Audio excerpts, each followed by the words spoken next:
अस्सलाम वालेकुम दोस्तों, इन साइड पे मौजूद वक्त में कुछ हम पाकिस्तान तहरीक इंसाफ पर पाबंदी लगाने के लिए, पाकिस्तान तहरीक इंसाफ को सियासी मैदान से आउट करने के लिए और पाकिस्तान तहरीक इंसाफ को एक काला दम बैंड आउटफिट करार देने के लिए जनाब रेफरेंस आ गया है, जनाब दरख्वास्त आ गई है और यह दरख्वास्त दायर कर दी गई है सुप्रीम कोर्ट ऑफ पाकिस्तान में। ना सिर्फ ये बल्कि इसके साथ साथ आज सुबह ही सुबह मुंह मीठा हुआ है, कुछ ऐसी खबरें आई हैं जिससे पता चल रहा है कि जनाब अब ये जो कार्रवाई है ये ना सिर्फ यकसुई के साथ आगे बढ़ेगी बल्कि वो कहते हैं ना कि तड़पा तड़पा के मारना, तड़फा तड़फा के मारना है। इसी तरफ ये सिचुएशन अब आगे बढ़ती हुई नज़र आ रही है क्योंकि आज सुबह होने वाली दो और डेवलपमेंट्स ने भी इसी सिमत में इशारा दिया है कि जनाब कल शाम को होने वाली इस्लामाबाद में 3 बड़ों की मुलाकात के अंदर जो फैसले किए गए थे उन फैसलों के ऊपर ना सिर्फ अमल दरामद का आगाज़ हो गया है बल्कि वो अमल दरामद अब हमें होता हुआ नज़र भी आएगा, जिसकी सबसे बड़ी पेशरफ्त आज हमें नज़र आई है, जहां पर इस्तेहकाम में पाकिस्तान पार्टी के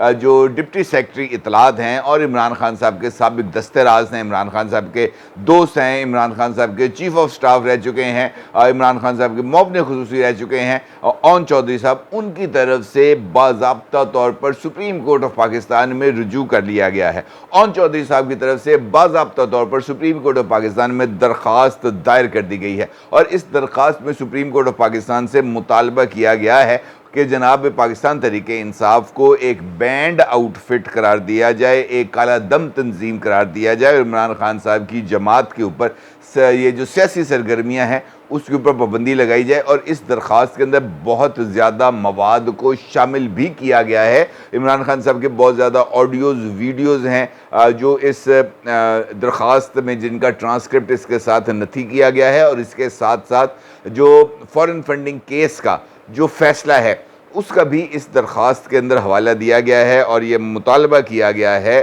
कि जनाब रियासत और मुल्की इदारों के ख़िलाफ़ जो पाकिस्तान तहरीक इंसाफ की सरगर्मियाँ हैं उसका नोटिस लिए जाना बहुत ही ज़्यादा ज़रूरी है और अगर इन बातों का, इन हरकतों का नोटिस ना लिया गया तो मुस्तकबिल में मज़ीद ख़राबियाँ पैदा हो सकती हैं। लिहाजा पाकिस्तान तहरीक इंसाफ की गैर आइनी सरगर्मियों का नोटिस लेते हुए इसको तहलील किया जाए और इसके साथ साथ जो ओन चौधरी साहब हैं वो इस बारे में बहुत ही ज़्यादा पुरउम्मीद हैं। उनको लगता है कि उनकी इस दरख्वास्त के ऊपर ना सिर्फ पाकिस्तान तहरीक इंसाफ पर पाबंदी आयद कर दी जाएगी बल्कि इमरान खान को सियासत से आउट करने का सेहरा भी और ओन चौधरी के साथ सर सजेगा। अब देखना यह है कि सुप्रीम कोर्ट ऑफ पाकिस्तान इसके ऊपर कौन सा बेंच बनाती है। क्या इस मरतबा सरदार तारिक मसूद साहब, मंसूर अली शाह साहब, या अफरीदी साहब और जस्टिस काजी फायज़ ईसा साहब को ज़हमत दी जाएगी कि आए जनाब आकर इस मुकदमे का फ़ैसला करें, या फिर माजी की तरह एक मरतबा फिर वैसा ही 3 रुकनी, 5 रुकनी, 7 रुकनी बेंच बनाया जाएगा जो माजी में बनता रहा है और जिसके ज़रिए इमरान खान साहब को हर एक मुश्किल परेशानी से निजात दिलाने की कोशिश की जाएगी। क्योंकि मामलात अब ऐसे हैं जहां पर सुप्रीम कोर्ट ऑफ पाकिस्तान के अंदर जो चीज़ें हैं वो चलती ही रहेंगी। मिसाल देता हूं आपको, इमरान खान साहब का एक केस चला था थोड़े दिन पहले जहां पर इमरान खान साहब का जो निकाह था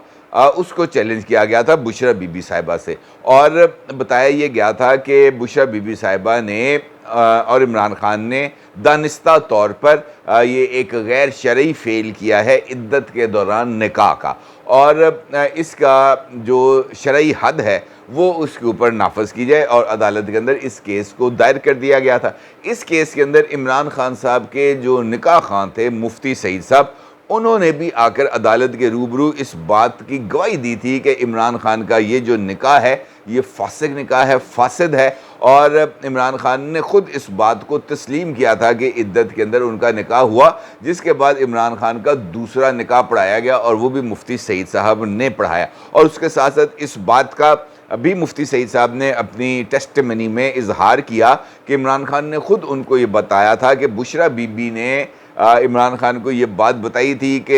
ये जो निकाह है चढ़ते साल के पहले दिन पे होना चाहिए, यानी 1 जनवरी को, और इसके अंदर किसी तरह की तारीख के अंदर कोई रद्दोबदल नहीं होगा। और फिर ये निकाह भी 1 जनवरी को हुआ और उसके अंदर भी ओन चौधरी साहब दूसरे गवाह के तौर पर पेश हुए थे और उन्होंने भी इस बात को तस्लीम किया था। एक जज साहब थे, जज अंसर उल्लाह साहब, और जज अंसरुल्लाह साहब ने इस दरख्वास्त को, इस केस को बाज़ाब्ता तौर पर सुना और फिर तकनीकी बुनियादों पर इस केस को खारिज कर दिया और कहा कि जनाब ये हमारा दायरा इख्तियार या दायरा समात नहीं बनता। फिर उसके बाद ये वाला जो केस है ये दोबारा दायर हो गया है और इस केस के अंदर एक मरतबा फिर ये दरख्वास्त की गई है अदालत से कि जनाब बुशरा बीबी और इमरान खान के निकाह की दरख्वास्त को जो खारिज करने का फ़ैसला है उस फैसले के ऊपर नज़र षानी की जाए और इस दरख्वास्त के ऊपर डिस्ट्रिक्ट एंड सेशन जज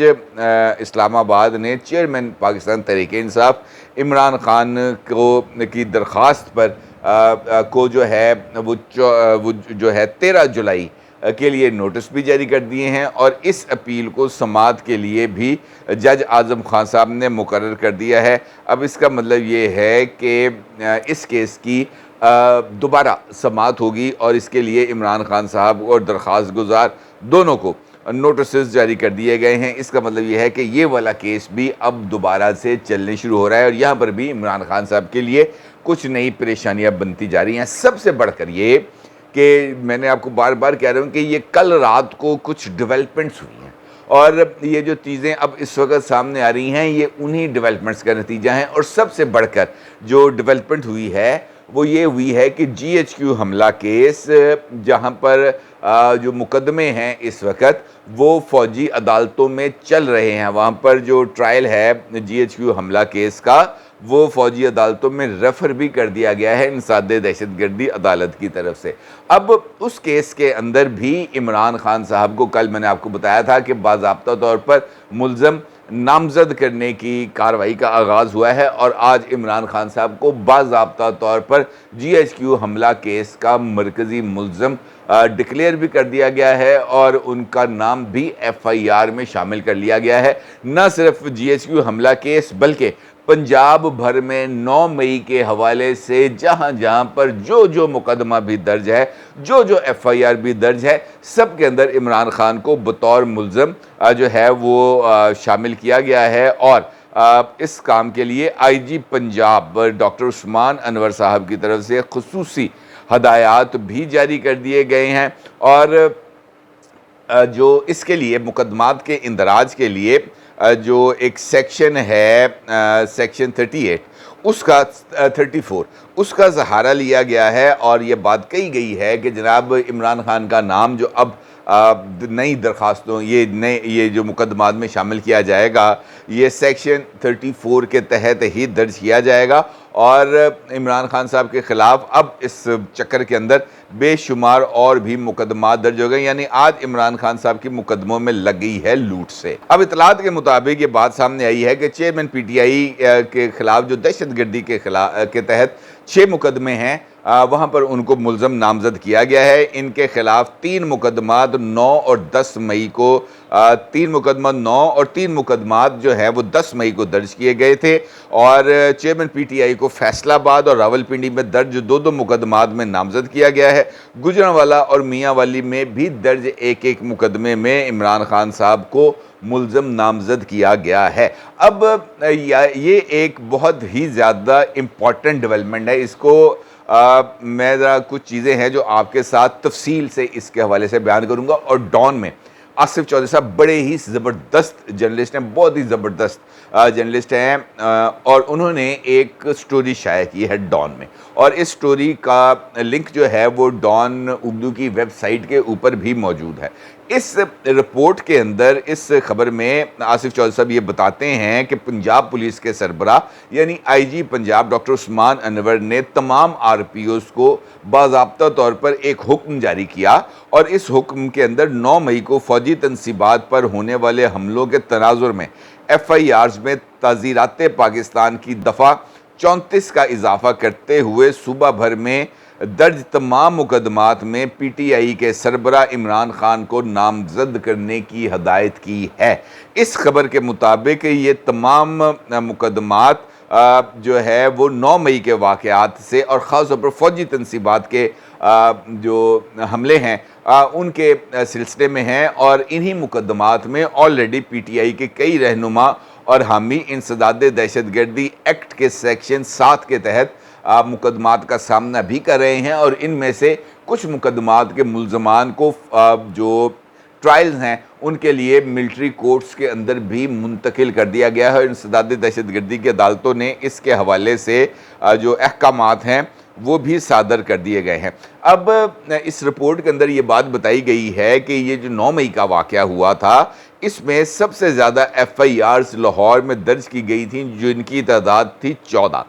13 FIRs Rawalpindi region, 5 FIRs Faisalabad region, जबकि मुल्तान, सरगोदा और मियाँ वाली अजला में भी 4 FIR दर्ज की गई थी। इसका मतलब ये है कि इमरान खान साहब अब तक ही मैंने आपको बताया कि 6 FIRs के अंदर अब तक उनका नाम शामिल कर लिया गया है, जबकि बाकी जो FIRs हैं उसके अंदर भी सेक्शन 34 के तहत इमरान खान साहब के नाम शामिल किए जाएंगे। अब ये सवाल ये है कि सेक्शन 34 है क्या, और ये जो पंजाब पुलिस है उसको ये सेक्शन 34 का मशवरा क्यों दिया गया। बुनियादी तौर पर ये जो सेक्शन 34 है ये ताज़ीरात पाकिस्तान की एक सेक्शन है, और इसके तहत इसके अंदर ये बात करार दी गई है कि जब कई अफराद मिलकर कोई मुजरमाना फेल करते हैं तो सब की मुश्तरका नीयत को आगे बढ़ाते हुए हर एक फ़र्द पर इस फेल के लिए जो जिम्मेदारी है वो आयद होती है, इस तरह के जैसे उसने ये काम, ये जुर्म अकेले ही किया हो। इसका मतलब ये है कि इस सेक्शन को इम्पोज करने का मतलब ये है कि चंद चीज़ों को पुलिस इस्टेब्लिश करना चाहती है। नंबर 1 कि ये जो फ़ौजी तनसीबात पर हमला किया गया था ये बाज़ाब्ता तौर पर एक प्लैंड एक्टिविटी थी, और वो तमाम लोग जिन्होंने फ़ौजी तनसीबात पर अटैक किया था वो आए ही इसी इरादे से थे कि उन्होंने फ़ौजी तनसीबात पर अटैक करना था। यानी वो हमला जो फ़ौजी तनसीबात पर हुआ ये एक मुश्तरका नीयत के ज़रिए हुआ, और चूँकि ये मुश्तरका नीयत थी लिहाजा सब के ऊपर इस हमले की ज़िम्मेदारी फ़िक्स होती है। फिर सवाल ये पैदा होता है कि इमरान खान साहब का नाम इस मुकदमे में इन FIRs में क्यों शामिल किया गया। और शुरू से ही जैसे ही कोर कमांडर्स कॉन्फ्रेंस हुई थी और उस कोर कमांडर कॉन्फ्रेंस का इलामिया जारी किया गया था तो वहाँ पर भी इस बात का जिक्र किया गया था कि मास्टरमाइंड। अब जो ये जो नीयत है या जो हमला की मनसूबाबंदी है ये वो हमला आवर अकेले तो नहीं कर सकते, यकीनी तौर पर उनका कोई बॉस होगा जिसने ये सारी की सारी प्लानिंग की। इमरान खान साहब अगरचे इन हमलों के मौके पर फिज़िकली ना लाहौर में मौजूद थे, ना मियाँ वाली में मौजूद थे, ना सरगोदा में मौजूद थे, ना रावलपिंडी में मौजूद थे। वो उस वक़्त नैब की कस्टडी में थे और रावलपिंडी में मौजूद थे। अलबत्ता ये बात ऑलरेडी तय थी और इमरान खान साहब के बेशुमार ऑडियो और वीडियो बयानात भी रिकॉर्ड पर मौजूद हैं जहां पर उन्होंने इस बात का जिक्र किया था कि अगर मुझे गिरफ्तार किया गया तो हालात उस लेवल पर पहुंच जाएंगे, उस नैज पर पहुंच जाएंगे जहां पर कोई भी इस सिचुएशन को कंट्रोल नहीं कर पाएगा। यानी इस तरह का इरादा या इस तरह की प्लानिंग पाकिस्तान तहरीके इंसाफ में ऑलरेडी मौजूद थी। लिहाजा इसी बात को मद्देनज़र रखते हुए इमरान खान साहब के ख़िलाफ़ सेक्शन 34 को इम्पोज किया गया है, और इसके लिए महकमा प्रोसिक्यूशन पंजाब के बहुत ही तवील इजलास हुए और उन इजलासों में प्रोसिक्यूशन ने IG पंजाब को तहरीरी तौर पर दरख्वास्त दी थी कि जनाब हमारा ये मामला है कि इस मामले के अंदर यानी 9 मई पर के अटैक्स के अंदर इमरान खान को मरकज़ी मुल्ज़िम अगर आपने डिक्लेयर करना है तो फिर आपको ये सेक्शन 34 इसके अंदर शामिल करनी पड़ेगी इन तमाम FIRs में। तो महकमा प्रोसिक्यूशन से मिलने वाली जो सिफारिशात हैं उनकी रोशनी पर IG पंजाब ने ये सेक्शन 34 को इम्पोज भी किया और तमाम RPOs को हदायत जारी कर दी कि उन्होंने FIRs के अंदर सेक्शन 34 का इजाफा करना है और चेयरमैन PTI इमरान खान साहब को इसके अंदर शामिल करना है। यानी अब इमरान खान साहब के ख़िलाफ़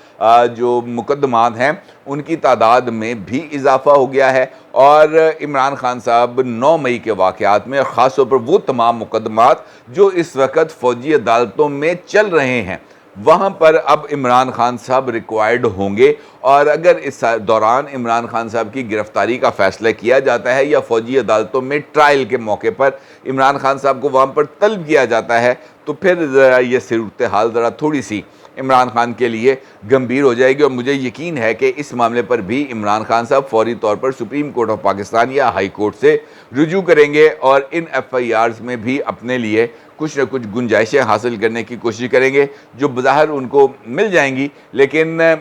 जो स्पेस है वो यकीनी तौर पर इमरान खान के लिए कम होती हुई ही नज़र आ रही है। अपनी राय का ज़रूर इज़हार कीजिएगा। आपका बहुत शुक्रिया। अल्लाह हाफ़िज़।